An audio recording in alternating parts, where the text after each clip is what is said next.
So today we're going to take a look into my favorite content planning software, Airtable. It's kind of like Google Sheets meets Excel. It's kind of like a database tool. So if you aren't familiar with Airtable, I'm going to walk you through some basics here.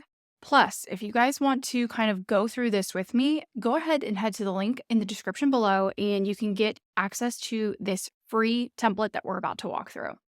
So, if you're not familiar with Airtable, it works very much like a database, but so much more customizable. And we're going to focus on three different tabs inside of this content planner here, just the things that you need to get started. So, the first one here is going to be your content posting strategy tab. You need some kind of strategy. You need somewhere that you can always come back to know this is what I should be posting, when, and who for, all these kind of things. Content strategies can get kind of complex, but this is the most basic one that I teach, and it's aligning a content pillar to the day of the week. And it's going to be as simple as filling out, like, hey, you can open up this card here. Let's say you're a content pillar if you're a hairstylist. It's hair, let's say hair, if I could spell hair care products. Then what you would do is you would list out the details of that content pillar.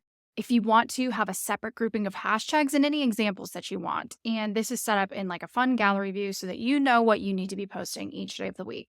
Again, this is kind of a unique strategy and an interesting formula, but feel free to plug it in as you see fit. Or what you can do is with Airtable, there are different views. There's always some kind of default grid view, which you might be familiar with when it comes to Excel and Google Sheets. You can customize this however you want, but for this particular tab, I like viewing it as a gallery. The next tab that you need is you have to have some sort of year at a glance calendar kind of function so that you can add in any campaigns, promotional periods, any holidays you observe, your vacations, things like that. So again, there is a default in this template. There's a default grid view that's really easy for you to just like fill out. You can come in here and like, let's say the 21st, you have PTO, don't post today. Whatever this looks like for you, or maybe let's say you want to recognize Valentine's Day in your content. You want to start planning these things out. And then basically what'll happen is once you've inserted it in one view, it's going to show up in the next view right here. So you can also, my preference for this tab is to actually just leave it in the calendar function and come in here and like this, you just click on that plus button and you say campaign starts. And maybe you have a campaign and something like that, something along those lines. This is just a way for you to start to account for those major events and things that you want to account for when you're planning your content. And again, you can see the year at a glance. That's the whole point of this tab. And then this last one here is the most important and probably what you guys are searching for when it comes to planning out your content. So again, what you're going to see here is we have a ton of different views. There is a content calendar view. We've already gone through that. You can click and add in, your content here. I have an entire section for you. Let's say you have a new content idea. You can come right into this tab and start listing them out because if you guys don't know me, I'm very much against you putting your content ideas in like your notes app, things like that. But basically what we have is all these different views. There's a Kanban style. There's the content grid overview in a gallery style. So if you want to kind of view this based on the visuals of your content, whatever that looks like. And then I have it broken down into the different months. So what I want to walk you through is how to actually use this and how to plan your content. So I have a couple of different columns up here to really help you in the content planning process. We have the post date, we have the idea, the content pillar, the content format, the caption, the visual, and what stage it's in. So the really cool thing in the functionalities, I've set these up, grouped them, sorted them, done all the hard parts for you, that you can just come in here, add an idea, add the date that you want it to be in, and start to fill out the rest. If you don't like this view, you can open up this card and see everything that you need. So let's say you would put your content idea here, add in any inspiration, add in links to trending sound, whatever this looks like. Just start to go through and plan your content out.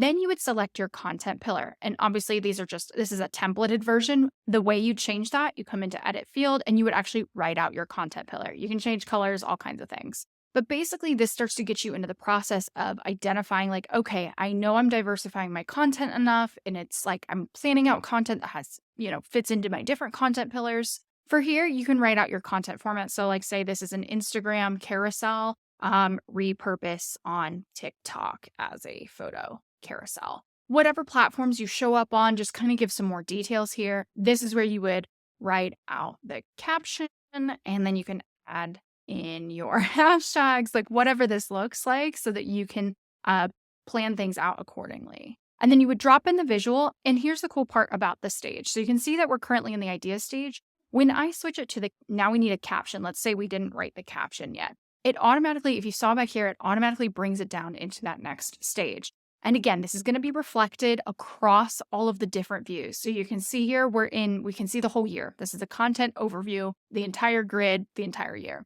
When you go into January, we're just going to see posts in January. When you go to February, you're just going to see posts in February. So again, as you're starting to plan out your content, you can view these in different ways. You can look at months at a time.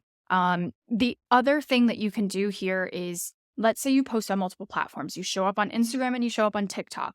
What you can easily do is you can come down here and duplicate this table and make one specifically for Instagram, make one specifically for TikTok, or whatever that you kind of want to do. But this is the fastest and easiest way to start to plan out your content, plan out your workflows, keeping it organized, and having everything you need in front of you. So again, this was just a very quick, basic walkthrough of how to start planning your content inside of Airtable. If you're wanting to dive even deeper and get your hands on this template, make sure you guys click on that link in the description below and you can download this for free. And I include a way more in-depth tutorial walking you through exactly how to use this to plan out your content. I'll see you guys next week, and don't forget to hit subscribe.